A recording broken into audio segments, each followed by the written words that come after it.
Hey, what's going on, guys? This is going to end up being warm up number five. Yeah, I think it's five with the answer.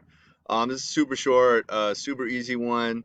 On the test yourself assessment, it's a little bit longer. It talks about each individual um, vocab word in this instance.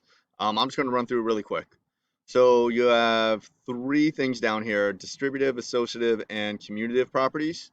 And it's just one step. On the test yourself assessment, there's like three steps, but once again, not too complicated. All of you know the distributive property. So if we look at our original problem here, all they ended up doing was taking all of this junk right here and moving it to the other side and moving the x plus 5 to the end.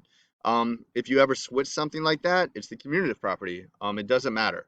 That's what you end up doing if you end up moving something around. Distributive property is if I distributed that 3 to the a and then the 3 to the 6x, that would be distributive, so you know it's not that.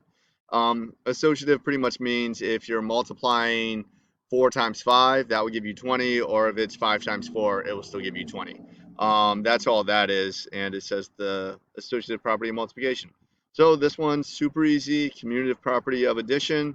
We're adding these two things, and they just move this to the front and move that to the back.